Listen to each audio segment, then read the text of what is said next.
नमस्कार दोस्तों, आज की इस वीडियो में मैं आपको लॉ ऑफ अट्रैक्शन का सबसे आसान प्रोसेस बताने वाला हूँ। ये एक ऐसा तरीका है जो लॉ ऑफ अट्रैक्शन में बहुत कम ही लोग जानते हैं और इसको फॉलो करते हैं। लेकिन अगर आप इस बात को जान जाओ और इस चीज़ को अगर आप फॉलो करने लगो तो दुनिया की ऐसी कोई भी चीज़ नहीं हो सकती जो आप मैनिफेस्ट नहीं कर सकते। और ये प्रोसेस भी अब्राहम हिक्स का प्रोसेस है जिसका नाम है डेलिब्रेट क्रिएशन। अब डेलिब्रेट क्रिएशन क्या होता है, इस बात को समझने के लिए आपको सबसे पहले ये बात जानना और इस बात को एक्सेप्ट करना बहुत ज़रूरी है कि हम सभी वाइब्रेशनल बीइंग है जो एक वाइब्रेशनल यूनिवर्स में रहते हैं। यानी इस दुनिया की जितनी भी चीज़ें हैं उनमें से ऐसी कोई भी चीज़ नहीं है जो वाइब्रेशन ना हो, और दुनिया की ऐसी कोई चीज़ नहीं है जिसको लॉ ऑफ अट्रैक्शन कंट्रोल नहीं कर सकती। और सबसे बड़ी बात, हम खुद भी एक वाइब्रेशन है और हम एक ऐसे वाइब्रेशन है जो कि एक मैग्नेट की तरह है, यानी कि एक चुंबक की तरह। और जिस भी चीज़ की वाइब्रेशन के साथ हम वाइब्रेट कर रहे हैं वो चीज़ हमारी लाइफ में चुंबक की तरह आकर्षित हो जाती है।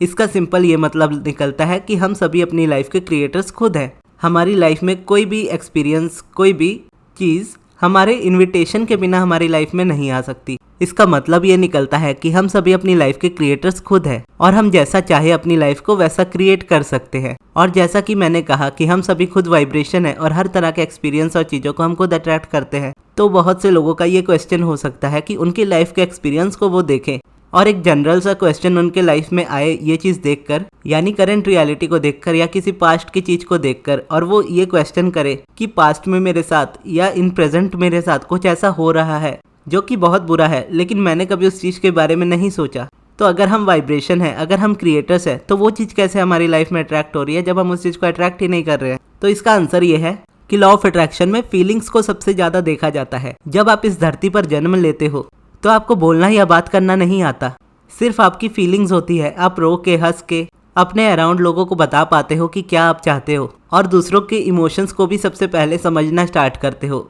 और धीरे धीरे जैसे बड़े होने लगते हो तब जाके शब्दों को सीखते हो, तब जाकर बात करना सीखते हो। तो इस बात से ये प्रूफ हो जाता है कि हमारी फीलिंग सबसे ज़्यादा इंपॉर्टेंट है, इवन हमारे शब्दों से भी ज़्यादा। क्योंकि आप शब्दों में किसी चीज़ को बोलो या ना बोलो, अगर आप उसको अपने मन ही मन फील करते हो तो वो चीज़ आपकी लाइफ में मैनिफेस्ट होती है। अब हो सकता है कि कोई ऐसी चीज़ आपकी लाइफ में मैनिफेस्ट हो गई हो जो आपने कभी सोची ना हो, लेकिन कोई ना कोई फीलिंग ऐसी रही होगी जिसकी वजह से वो चीज़ मैनिफेस्ट हुई। इवन आपने उस चीज़ के बारे में डायरेक्टली नहीं सोचा, लेकिन इनडायरेक्टली उस फीलिंग से उसको मैनिफेस्ट कर लिया। फॉर एग्जाम्पल, अगर आपके अंदर डर की फीलिंग है और डर आपको आपके रिलेशनशिप को लेकर है, और अगर उसी डर वाली फीलिंग में आप ज़्यादा से ज़्यादा रहो तो आपकी लाइफ के अराउंड उस तरह की चीज़ें और ज़्यादा मैनिफेस्ट हो जाएंगी जिससे आप अपनी लाइफ में और डरने लगो। करियर को लेकर, फैमिली को लेकर या मनी को लेकर या किसी भी चीज़ को लेकर डर ज़्यादा बढ़ने लगेगा। और क्योंकि आप किसी और टॉपिक के बारे में नहीं सोच रहे थे, सिर्फ रिलेशनशिप में आपको डर लग रहा था, लेकिन फीलिंग आपके अंदर डर की थी, तो उसकी वजह से आपकी जॉब में या आपके करियर में या फाइनेंस में या हेल्थ में कुछ ऐसा होगा कि आप अपनी हेल्थ को लेकर या अपने करियर को लेकर डरने लगोगे। तो इस तरह से हमारी वाइब्रेशन काम करती है। अब इसको आप कह सकते हो कि ये बाय डिफ़ॉल्ट हमारी वाइब्रेशन है, यानी हम अपनी लाइफ को उस तरीके से देख रहे हैं जैसी वो हमारी चल रही है। यानी अपनी लाइफ को जब हम एज इट इज़ देखते हैं, जैसी है एग्जैक्टली वैसी देखते हैं, तो हम उससे कभी भी चेंज नहीं कर सकते, क्योंकि वाइब्रेशन के अपोजिट आपको नहीं मिल सकता। जब तक वाइब्रेशन चेंज नहीं होगी तब तक मैनिफेस्टेशन चेंज नहीं होगी। अगर आपके अंदर फियर, एंग्जाइटी, वरी, स्ट्रेस, इस तरह की फीलिंग्स ज़्यादा हैं तो ना चाहते हुए भी आपकी लाइफ में उस तरह की सिचुएशंस ज़्यादा मैनिफेस्ट होंगी जो आपको और ज़्यादा डराए और ज़्यादा रेजिस्टेंस में डाले। और यहीं पर अब्राहम हिक्स का ये कॉन्सेप्ट आता है डेलिब्रेट क्रिएशन का। डेलिब्रेट क्रिएशन में डेलिब्रेट का मतलब होता है अपनी मर्जी से, और क्रिएशन का मतलब होता है क्रिएट करना, यानी अपनी मर्जी से अपनी लाइफ को क्रिएट करना। और क्योंकि हम अपनी लाइफ को तब तक चेंज नहीं कर सकते जब तक हमारी वाइब्रेशन चेंज ना हो जाए, तो इसीलिए डेलिब्रेट क्रिएशन की हेल्प ली जाती है। क्योंकि डेलिब्रेट क्रिएशन में आप कोई एक्शन चीज़ें नहीं करते हो, आप बस अपने थॉट्स को अपनी मर्जी से चलाना शुरू करते हो और उसमें डायरेक्शन देना स्टार्ट करते हो। फिर उसके अकॉर्डिंग आपकी मैनिफेस्टेशन होने लगती है। क्योंकि जैसा मैंने कहा कि जब आप अपनी लाइफ को उसी अकॉर्डिंग देख रहे होते हैं जैसी वो चल रही होती है, तो उसमें कोई भी चेंज नहीं आता, क्योंकि आप उसी वाइब्रेशन को देख रहे हैं जो आपको नहीं पसंद है, और वही आपकी लाइफ में रिपीट होता जा रहा है। और जब तक हम इसे देखते रहेंगे ये तब तक उसी तरह से रिपीट होता रहेगा। लेकिन हमारे पास ये एबिलिटी हमेशा होती है, ये चॉइस हमारे पास हमेशा होती है कि हर सिचुएशन में हम अपने माइंड को शिफ्ट करके नेगेटिविटी से हटा करके पॉजिटिविटी में ले आ सके। अब ऐसा भी नहीं है कि आप पूरी नेगेटिव सिचुएशन में एकदम पॉजिटिव और एकदम हैप्पी फील करने लगोगे, क्योंकि ये मुश्किल तब होता है जब वाइब्रेशन आपकी एकदम अपोजिट होती है, तो आप उस जगह पर देखकर खुश नहीं फील कर सकते। लेकिन यह है कि आप खुश होने की फीलिंग को जनरेट कर सकते हो थोड़ा सा, यानी खुश होना चूज कर सकते हो। क्योंकि अगर आप सिचुएशंस के अकॉर्डिंग चलोगे कि जैसी सिचुएशन है उस तरह से आपको फील हो रहा है, अगर आपकी लाइफ में कुछ अच्छा हो रहा है तो आप अच्छा फील करोगे और कुछ बुरा हो रहा है तो बुरा फील करोगे। ऐसी सिचुएशन में ये होता है कि आप अपनी पावर्स को कम कर लेते हो और ना चाहते हुए भी कंप्लेनिंग मोड में आ जाते हो कि ये मेरी लाइफ में ये सारी चीजें हो रही है, ऐसा हो रहा है, वैसा हो रहा है, और ये फिर कंप्लेनिंग मोड और ज्यादा बढ़ने लगती है क्योंकि इस तरह की चीजें और ज्यादा मैनिफेस्ट होने लगती है जिसको आप और बोल सको कि ये चीजें हो रही है लाइफ में। और जब आप ये डिसाइड कर लेते हो कि चाहे आपकी सिचुएशन लाइफ में जैसी भी हो, आप हमेशा खुश रहना चाहते हो, आप हमेशा अच्छा फील करना चाहते हो, आपके लिए आपकी फीलिंग सबसे ज्यादा इंपॉर्टेंट है, तब आप देखोगे कि आप अपनी ट्रू पावर्स को जनरेट करना स्टार्ट करते हो। और यही डेलिब्रेट क्रिएशन है कि आप अपने थॉट्स को अपनी मर्जी से क्रिएट कर रहे हो। आप सिचुएशंस के अकॉर्डिंग नहीं जा रहे हो, आप अपने तरीके से अपनी लाइफ को जीना शुरू कर रहे हो। सिचुएशन चाहे जैसी भी हो, आप खुश रहना चूज कर रहे हो, आप अच्छा फील करना कोशिश कर रहे हो।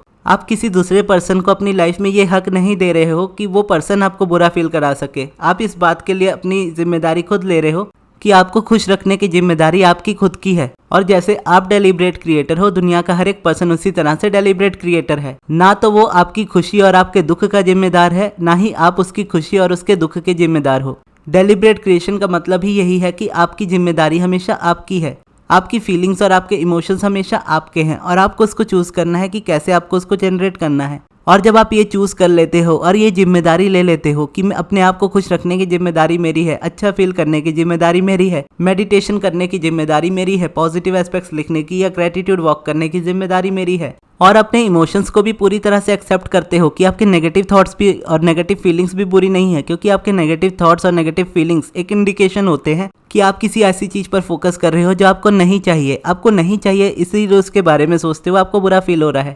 और जब आप उन चीज़ों के बारे में सोचोगे, उन चीज़ों के बारे में बात करोगे जो आप अपनी लाइफ में चाहते हो, तो आप एक डेलिब्रेट क्रिएटर बन जाते हो। इस प्रोसेस को अगर देखा जाए तो पिवटिंग मेथड कहते हैं। जैसा कि अब्राहम हिक्स कहती है कि हर सब्जेक्ट के दो सब्जेक्ट होते हैं, एक उसका पॉजिटिव साइड होता है, दूसरा उसकी नेगेटिव साइड होता है। एक अबंडेंस है तो दूसरा लैक है, एक मैनिफेस्टेशन है तो दूसरा रेजिस्टेंस है। और आपका फोकस जिस साइड एक्टिव है वो चीज़ आपकी लाइफ में मैनिफेस्ट हो रही है। अगर आपका फोकस लैक साइड पे है तो आप कभी भी उस चीज़ को मैनिफेस्ट नहीं कर सकते। और जब तक आप लैक से हटकर अबंडेंस की साइड में नहीं आ जाते, वो चीज़ आपकी लाइफ में नहीं आएगी। और लैक से हटके अबंडेंस में आने के लिए आपको पिवटिंग मेथड का इस्तेमाल करना पड़ता है, यानी अपने फोकस को शिफ्ट करना होता है एक जगह से दूसरी जगह पर।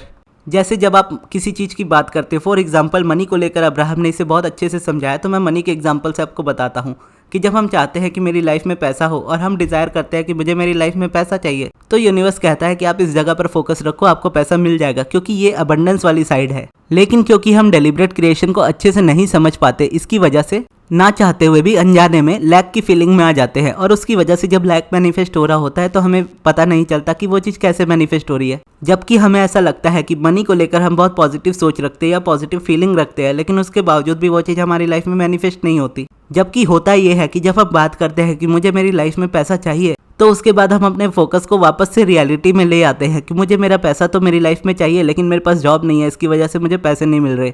मुझे पैसा तो चाहिए मेरी लाइफ में, लेकिन मैंने किसी को उधार दिया हुआ है और उसने मुझे अभी तक वापस नहीं किया। और यहाँ पर जब आप देखते हो, एक साइड डिज़ायर करते हो और डिज़ायर के साथ साथ आप लैक में चल जाते हो, और लैक में कितनी सारी रीजन्स आप बता देते हो यूनिवर्स को, और इस वजह से मेरे पास पैसा नहीं आ सकता। तो यूनिवर्स भी उसी चीज़ को आपकी लाइफ में मैनिफेस्ट करता जाता है, और हमें ये चीज़ लगने लगती है कि हम तो पॉजिटिव सोच रहे हैं और पॉजिटिव फील कर रहे हैं, लेकिन मैनिफेस्ट तो अपोजिट हो रहा है। तो जस्ट इस चीज़ को शिफ्ट किया जाता है। इस चीज़ को शिफ्ट करना भी मैंने पॉजिटिव एस्पेक्ट्स में सिखाया है, तो उसके लिए आप पॉजिटिव एस्पेक्ट्स वाली वीडियो देख सकते हो, वो मैं आपको इस वीडियो के बाद शेयर कर दूंगा। और लॉ ऑफ अट्रैक्शन में यही सबसे इंपॉर्टेंट होता है कि आप अलाइनमेंट में आओ, रेजिस्टेंस से हटके, लैक से हटके अबंडेंस में आओ। और अगर आप ये चीज़ पर्सनली मुझसे सीखना चाहते हो तो मेरे सितंबर वाले लॉ ऑफ अट्रैक्शन बैच में आप आ सकते हो। उसमें मैं आपको डेली मेडिटेशन तो कराऊंगा ही, साथ में पॉजिटिव एस्पेक्ट भी सिखाऊंगा और पिवटिंग मेथड भी करना सिखाऊंगा। हाँ, लेकिन अगर आप ज्वाइन करना चाहते हो सितंबर वाले बैच को, तो सितंबर वाले अनाउंसमेंट की वीडियो जरूर देखिएगा, क्योंकि उसमें मैंने बताया कि उसमें और क्या क्या होने वाला है, और उस वीडियो को देखने के बाद ही आप रजिस्टर कीजिएगा, अदरवाइज आपको कोई कंफ्यूजन रह जाएगा। तो अब आपके स्क्रीन के लेफ्ट साइड पर पॉजिटिव एस्पेक्ट्स वाली वीडियो और दूसरे साइड पर लॉ ऑफ अट्रैक्शन के अनाउंसमेंट वाली वीडियो आपकी स्क्रीन पर आ रही होगी, आप वहां से जाकर उसको देख सकते हो। और ये वीडियो आपको कैसी लगी कमेंट बॉक्स में जरूर बताइएगा, और डेलिब्रेट क्रिएशन आप समझे तो ये भी जरूर बताइएगा। और इस वीडियो को यहाँ तक देखने के लिए बहुत बहुत धन्यवाद।